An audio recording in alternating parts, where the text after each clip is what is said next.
여쭤봤죠. 첫째 날 제목이 뭡니까? 예. 그럼 둘째 날은 뭘까요? 예. 그럼 또 이제 물어볼 거라고 이제 기억하네.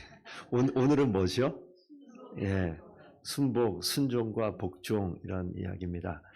그 첫째 날 그 생명의 미랄, 연단의 용광로 이런 이야기를 할 때 보면 하나님께서 우리를 고난 가운데 빚어 새로운 생명으로 재창조하실 때 비워내는 게 재창조하니까 비워내는 거, 굳어져 있는 우리의 어떤 딱딱한 자아와 우리가 가지고 있는 교만과 이런 것들을 깨트리시고 그리고 그 안에 깨트렸는데 그 안에 여전히 없애야 될 그러한 찌꺼기들이 있습니다. 고난이라는 불꽃, 연단이라는 그 연단 속에서 이렇게 눈물이 나죠.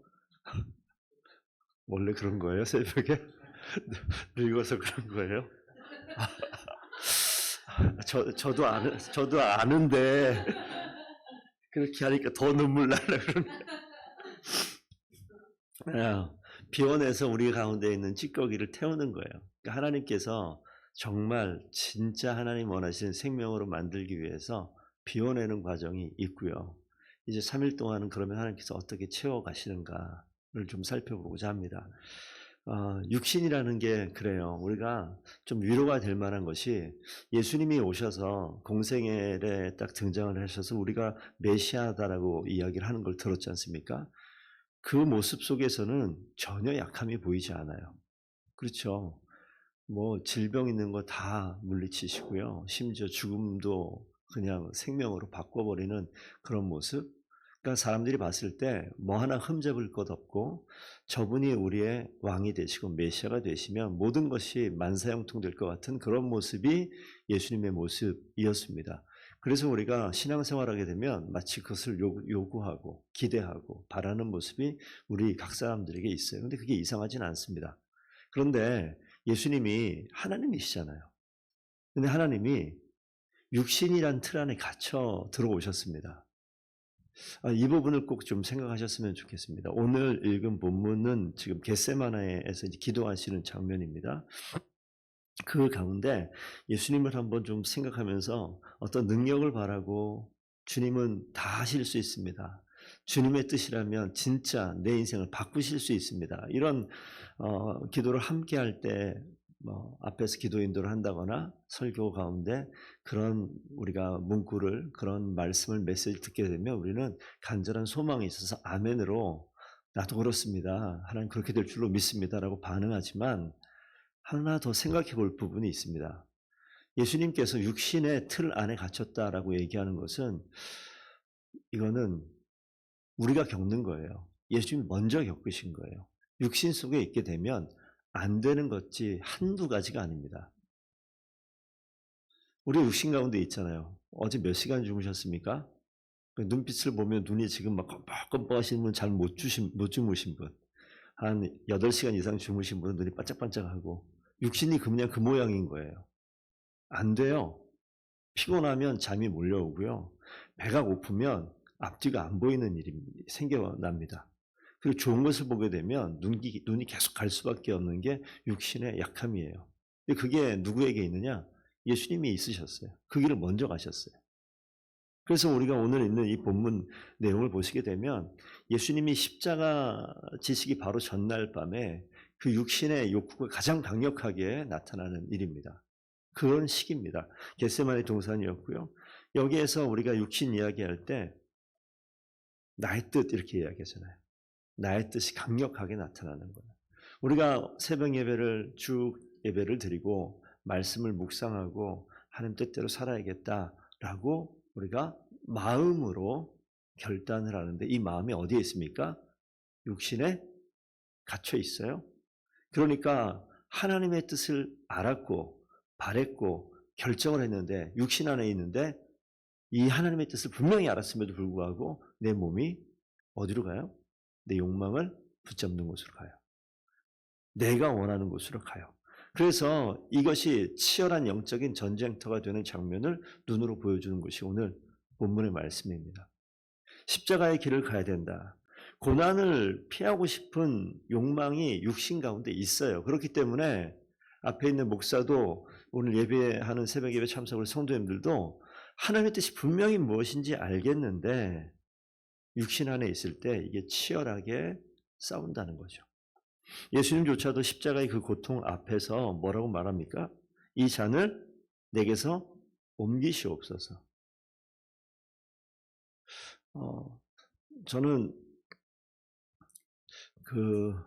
예전에 어렸을 때 그때는 참 많이 그런 설교가 있었던 것 같아요. 박해와 고통과 목사님, 제가 있었던 어렸을 때 교회 목사님이 그런 시절을 지내셔서 그런지 모르겠는데 신앙생활하면서 일제시대 얘기 되게 많이 하고요. 박해받고 주기철 목사님 십자가 못 위에 걸어가는 그 영화를 단체로 가서 동네 극장 가서 보고 그게 너무 어렸을 때 갔는데 이게 너무너무 강력하게 끔찍한 장면으로 머릿속에 있어서 제가 한동안 힘들었어요. 몸만 보면 그 생각이 나는 거예요. 어린 시절 초등학생 그때. 자, 그거 한번 생각해 보세요. 그래서 저는 더분께 와서 설교를 할 때 얘기를 했는가 제가 기억이 안 나는데 제가 살아있는 동안에 그런 시절이 안 오길 바랍니다. 그렇게 기도한 적이 있어요. 왜? 좀 못할 것 같아요. 여러분 어떻습니까? 그런 고통이 다가오게 되면 할 수 있을 것 같아요. 고통 자체가 경험해 본 것도 아닌데 벌써 마음이 어떻게 돼요? 싫은 거예요. 안 하고 싶은 거예요. 그리고 고통보다 더 어려운 게 뭐냐면 편안함을 추구하고 있는 내 마음. 고통을 무서워하는 게 아니라 이미 벌어지지도 않았는데 이 마음 속에서 거부하고 있는 거예요. 그게 육신의 모습입니다. 예수님도 똑같다는 거예요. 영적인 전쟁터 가운데 영적 성장을 가로막는 가장 큰 장벽이 있다면 그게 딴 게 아니라 육신이 원하는 것. 여러분들 고통이, 질병이, 아픔이 이게 어려운 게 아니라 훨씬 지나갑니다. 근데 마음에 육신의 편안함을 추구하는 것들이 하나님의 뜻을 이루는 것보다 내 뜻을 자꾸 주장하는 그 모습이 드러난다고요. 오늘 예수님도 그러셨다. 그러니까 우리가 그런 모습이 나타나는 게 이상하지 않다. 당연히 그렇다. 언제라도 그런 일들은 우리 가운데 있을 것이다. 그래서 우리 주변을 바라볼 때 그래서 남을 함부로 비판하거나 험담하는 일을 여러분 입을 다무시는 게 참 좋습니다. 왜냐면요. 남을 비판하고 험담하는 모습 보게 되면 진짜 보기 싫죠. 저거밖에 안 되나? 실망스럽죠. 그런데 그 모습이 누구 모습입니까? 내 모습이에요. 들키지 않은 내 모습이 저 사람에게 보이는 거예요. 발견하지 못했던 내 모습이 저 사람을 통해서 너도 그럴 수 있어라는 걸 보여주시는 거예요. 오늘 예수님이 이렇게 하실 줄 알았습니까? 십자가에 달리실 줄 알았냐고요. 그냥 처참하게 사람의 눈으로 보게 되면 저렇게 실망스럽게 무너질 줄 알았습니까? 근데 그 길을 가잖아요. 근데 이 길을 약해서 가는 것이 아니라 살펴보면 자기의 뜻을 꺾기 때문에 그 길로 가는 거예요. 자신의 뜻을 꺾기 때문에. 육신에 있는 동안에는 우리 모두가 항상 겸손하셔야 됩니다. 왜냐하면 항상 내 뜻이 불쑥 올라오는 사람이 남이 아니라 나이기 때문에 그래요. 공동체 안에 있으면서 교회 안에 있으면서 여러분 더분께 오시기 전부터도 신앙생활 하신 분들 거의 대부분이니까 여러분 다니시던 교회 한번 생각해 보세요. 정말 꼴 보기 싫은 사람 있었죠. 정말 저 사람만 교회 없으면 진짜 난 신앙생활 잘할 수 있을 것 같은데 라는 사람이 혹시 있으셨습니까? 저분 왜 저러지? 실망스러운 그런 분 있으셨습니까? 네, 있어요. 교회를 옮기면요 더 많아요. 피할 것 같죠? 못 피해요. 그게 뭐냐면 우리가 그렇기 때문에 그래요. 근데 그것을 교회 안에 깊숙이 들어오면요 더 잘 보여요. 목사님하고 친하게 지나면 더 많이 보여요. 아니 왜 그렇습니까 이게? 그 사람들이 이상한 게 아니라 육신 가운데 있으면 어쩔 수 없이 그래요.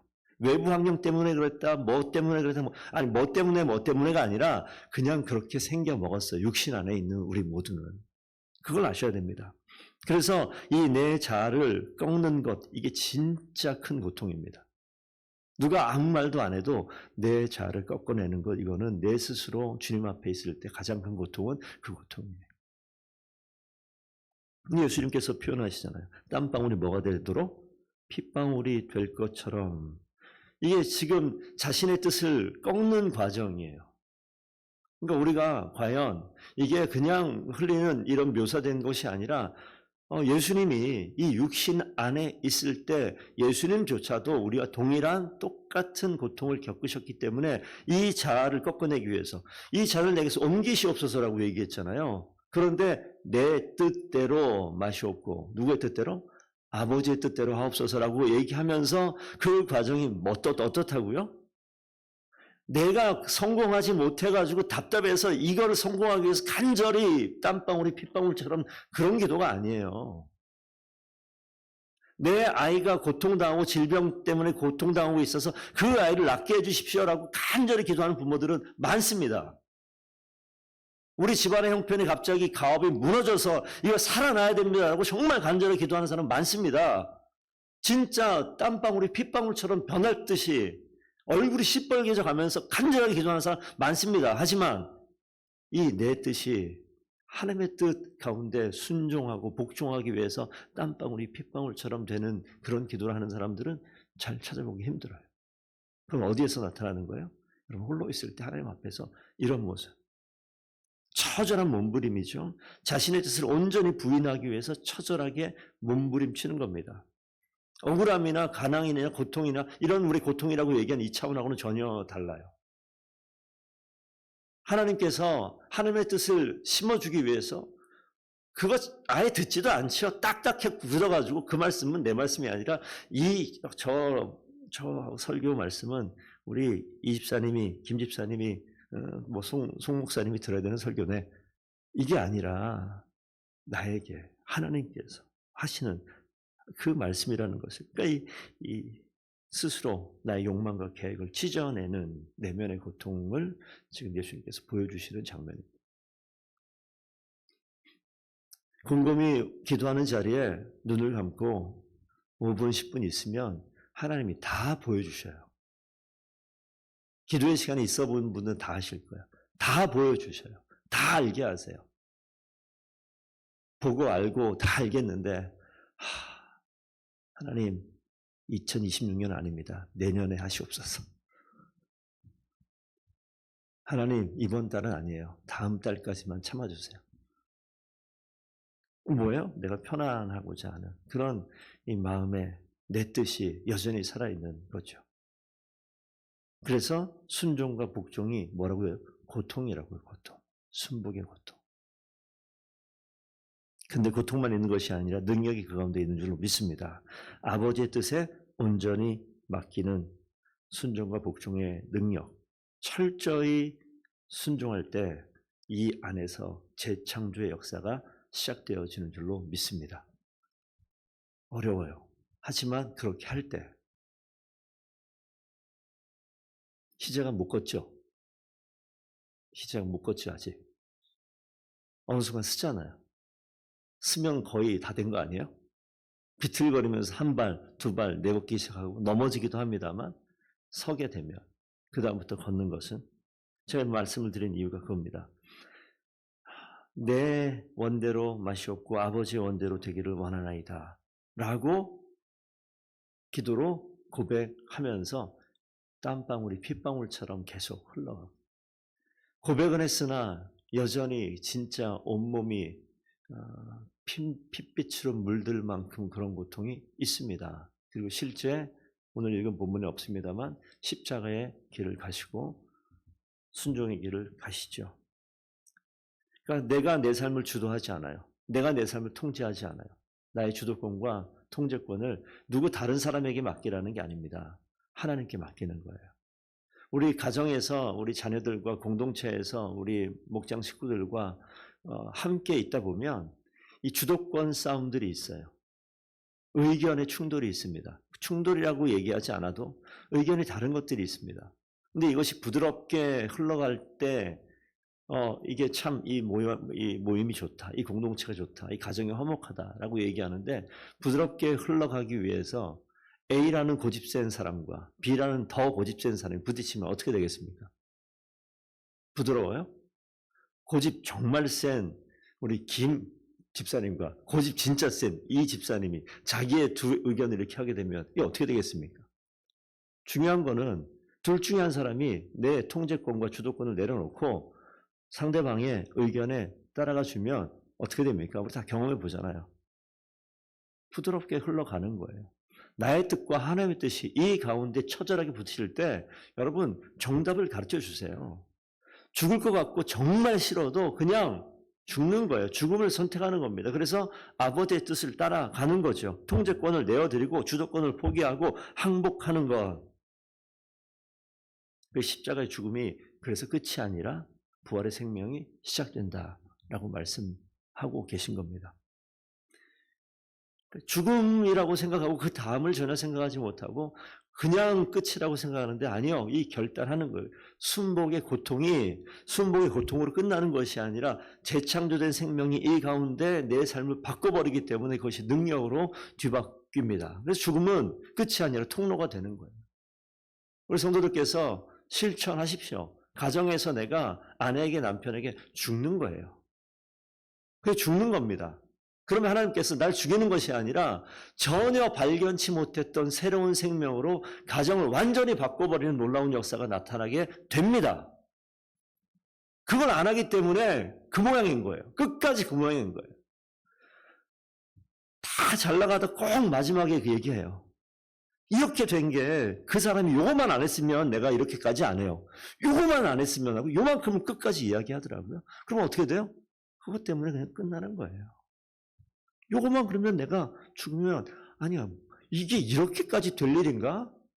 이렇게 변한다고 경험하는 생명을 경험하는 놀라운 역사가 가정에서 자녀들과의 관계 속에서도 나타나게 됩니다. 교회에서 물론이고요. 여기 계신 분들이 토요일 날 조그만 선물 드릴 거예요. 그래서 제가 세보니까 한 15, 6명 되시. 우리 교회 출석하는 인원의 3분의 1. 와, 이제 3분의 1. 이분들이 죽으시면 새벽에 기도하러 오시는 분들은 교회에서 그래도 중요한 위치에서 역할을 하시는 분들인데 여러분이 죽음을 선택하시면 교회는요. 하나님이 생명으로 이끌어 가실 줄 믿습니다. 분명히 우리보다 연약한 사람들이 이 자리에 안 왔어요. 그죠? 주일날 오는 날보다 안 오는 날에 더 많은 분들이 이 자리에 못 옵니다. 신앙의 지식을 따져도 여기 못 오시는 분이 우리보다 지식이 얕거나 작을 거예요. 하지만 지식을 따지고 우리의 성실함을 하나님이 따지시는 것이 아니라 너 안에 나의 뜻이 있는지 하나님 아버지의 뜻이 있는지 내 자신의 뜻이 있는지 오늘 물으시잖아요. 그들은 말씀을 보고 하나님을 알기보다 여러분의 한 사람 한 사람의 오늘 여기 계신 분 한 사람 한 사람의 삶을 보고 하나님을 선택할지 말지를 결정할 일들이 분명히 있게 될 것입니다. 그렇기 때문에 말씀드리는 거예요. 그렇기 때문에 예수님께서 오늘 보여주시는 것이죠. 순복은 패배가 아니라 생명을 꽃피게 하는 가장 강력한 능력인 줄로 믿습니다. 그럼 우리가 순종해 나가는 거예요. 일터에서 그렇게 될 때 그 자리에 이 순종의 능력이 꽃피어서 예수 그리스도의 향기가 나고 생명의 향내가 우리 한 사람 한 사람 중심으로부터 나타나게 될 줄로 믿습니다. 그래서 하나님이 기뻐하시는 거예요. 주님이 부활하셨듯 우리가 서 있는 그 자리가 부활의 생명이 나타나는 자리가 될 줄로 믿습니다. 더본교회가 그런 교회가 되도록 우리 오늘 예배하시는 성도들께서 그렇게 귀한 역할을 땀방울이 핏방울처럼 변하는 결단을 하시고 내가 하는 것 아니잖아요. 나는 주도권을 내려놓고 통제권을 내려놓고 주님께서 하시기로 기대하며 항복하는 것. 거기에서 하나님께서 하실 줄로 믿습니다. 가정에서 오늘 우리 남성 우리 성도 여러분 아내에게 성경에서는 여자가 남편에게 복종하라고 그러는데 바꿔봅시다. 아내에게 복종하시는 남편들 다 되기를 축복드립니다. 하셨어요? 집사님 설교 안 끝납니다. 하셨어요? 묻지만 말고. 제가 이 얘기를 여기서 끝낼까요? 우리 아내 여자분 성도님들 동일한 거죠. 남편에게 순종할 수 있는 그런 성도들 다 되기를 축복드립니다. 피차 이렇게 순종하는데 하나님께서 얼마나 아름답게 역사하시겠어요. 그리고 우리 모두가 연약한 성도들에게 우리가 먼저 가서 나의 뜻은 한 대 뒤통수 한 대 확 때려주고 똑바로 잘해 이렇게 하고 싶은 마음이 있어도 하나님의 뜻은 그렇지 않은 경우가 많을 거예요. 기도하는 가운데 주의 뜻에 순종할 수 있고 순종이 고통을 뛰어넘어서 능력으로 나타나는 그 은혜를 우리 모두가 경험하게 되기를 축복드립니다. 기도하겠습니다.